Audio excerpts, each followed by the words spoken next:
एक मिनट, अब सुनो भाई, मैंने ध्यान से आपको सुना है, सुनिए जरा। No don't brother, please. इस तरह से नहीं चलेगा, ये सदन है। I will not allow. The fact, the Honorable Minister of State in the Ministry of Home Affairs, Honorable Minister, Honorable Home Minister. सभापति महोदय, स्टेटमेंट जो है भारत सरकार का वो नित्यानंद जी ही बताएंगे, मगर मैं कुछ चीज़ों की स्पष्टता करने के लिए आपकी अनुमति से इस सदन के सामने खड़ा हुआ। सबसे पहले इस घटना में जितने भी लोग हताहत हुए हैं, जो घायल हुए हैं, वो सभी के परिवारजनों के साथ मैं मेरी संवेदना व्यक्त करना चाहता हूं और बड़े दुख के साथ आज मैं उनके प्रति अपार संवेदना के साथ इस सदन में खड़ा हुआ हूं। जैसा मैंने पहले कहा कि सरकार की ओर से जवाब श्री नित्यानंद राय ही देने वाले हैं। जब यहाँ पर 1 घंटे की चर्चा आपने अनुमोदित की, तब मुझे था कि आज का दिन शायद राजनीति से परे रहेगा, इस पर राजनीतिक टीका टिप्पणियां नहीं होगी। खैर, उद्देश्य से या जानकारी के अभाव से कुछ टिप्पणियां भी हुई और कुछ सदन को पूरा देश देखता है, इसलिए देश के सामने कोई गलतफहमी न हो जाए, इसलिए मैं स्पष्टता करने के लिए खड़ा हुआ। दोषारोपण हुआ या जानकारी के अभाव में मुझे मालूम नहीं है, मगर मुझे स्पष्टता करनी है माननीय महोदय, आपके माध्यम से सदन से और सदन के माध्यम से पूरे देश को। Early warning, early warning, early warning, early warning बोलते ही गए। अंग्रेजी में जितने भी गंभीर प्रकार के शब्द है अपने भाषण में डालकर इसको बताया गया। मैं सदन के सामने स्पष्टता करना चाहता हूं, 23 जुलाई को केरल सरकार को अर्ली वार्निंग भारत सरकार की ओर से दी गई थी। 23 जुलाई को, 7 दिन पहले, फिर 24 को गई, फिर 25 को गई, 26 तारीख को मान्यवर ये कहा गया कि 20 सेंटीमीटर से ज्यादा वर्षा होगी, भारी वर्षा होगी, लैंडस्लाइड होने की संभावना है, मड भी रस होकर आ सकता है और लोग इसके अंदर दबकर मर भी सकते हैं।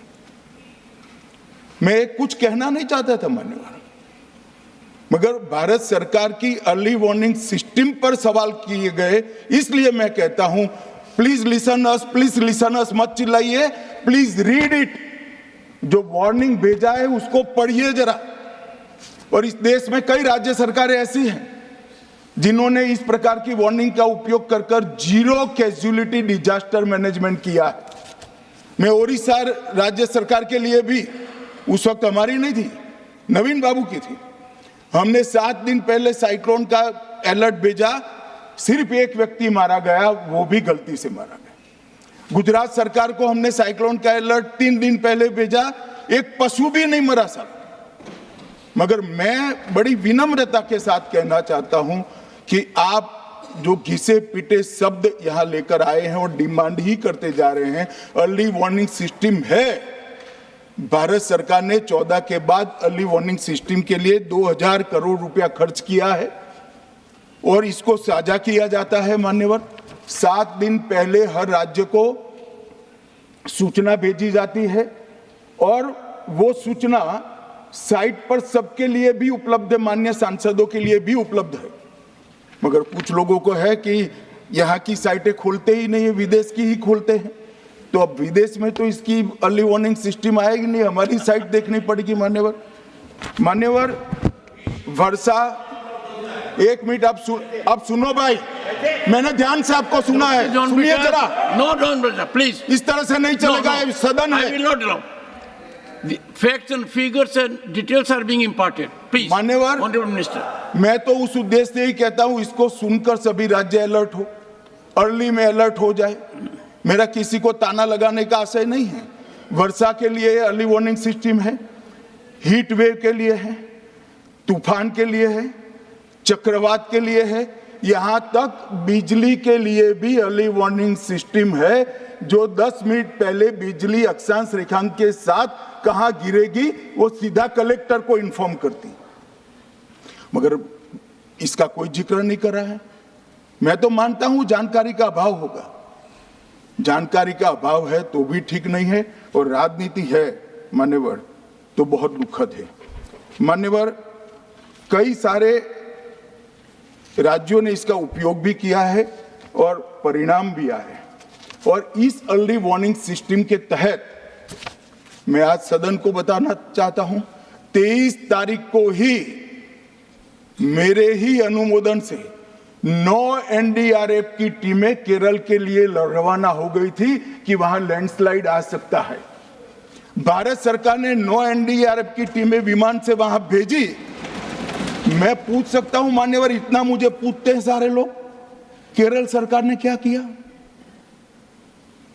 अनधिकृत लोग रह रहे थे, नहीं रह रहे थे, मगर वल्नरेबल सिचुएशन तो थी।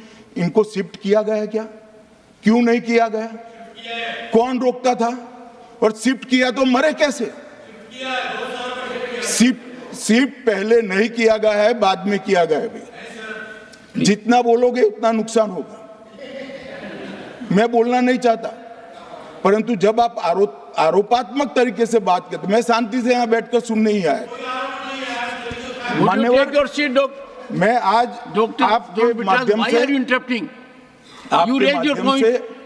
कहना चाहता हूं कि early warning system Narendra Modi ji 2014 में प्रधानमंत्री बने, 2016 से ये प्रोजेक्ट चालू हुआ और 23 तक दुनिया की सबसे आधुनिक अर्ली वार्निंग सिस्टम कहीं पर है तो भारत में। और इसका 7 दिन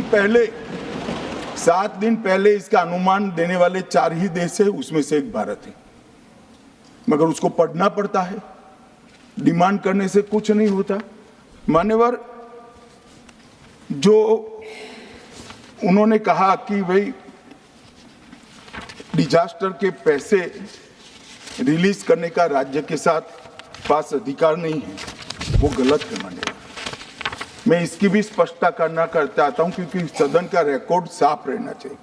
एसडीआरएफ में 10% राशि कोई भी राज्य अपने हिसाब से, अपनी गाइडलाइन से इश्यू कर सकता है, और 100% राशि भारत सरकार की जो गाइडलाइन इश्यू हुई है, गाइडलाइन इश्यू के किसी भी परमिशन की भारत सरकार की जरूरत नहीं है, गाइडलाइन को सिर्फ फॉलो करना है। मगर जो ये डिजास्टर के पैसे हैं और कोई हेड के अंदर तो खर्च नहीं हो सकते, हमें इतना तो चेक एंड बैलेंस रखना पड़ेगा। तो फिर भी 10% खर्च तो डिजास्टर के नाम से कुछ भी आप करें कोई नहीं पूछता है। 90% खर्च आप गाइडलाइन के हिसाब से डिजास्टर के लिए भारत सरकार की कोई परमिशन लेने की जरूरत नहीं।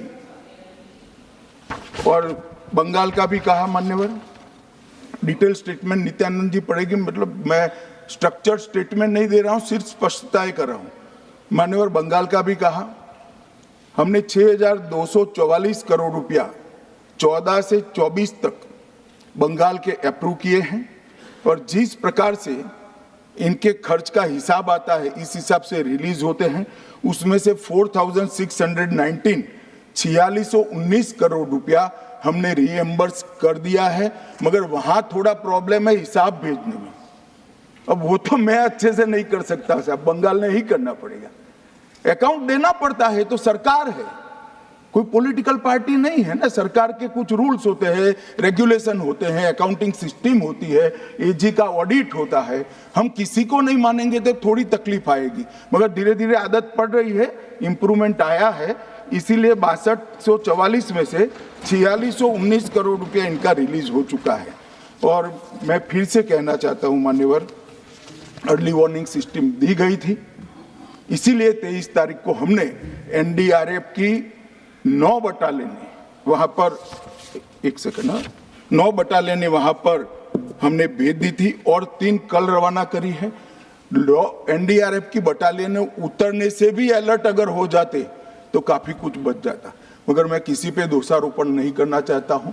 ये समय है केरल की सरकार के साथ खड़ा रहने का, केरल की जनता के साथ खड़ा रहने का और जो लोगों की हानि हुई है उनके साथ खड़ा रहने का।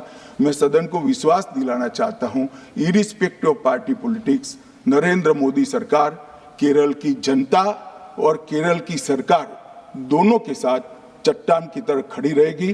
किसी को संशय रखने की जरूरत नहीं। Honorable Minister of State in the Ministry of Home Affairs, Shri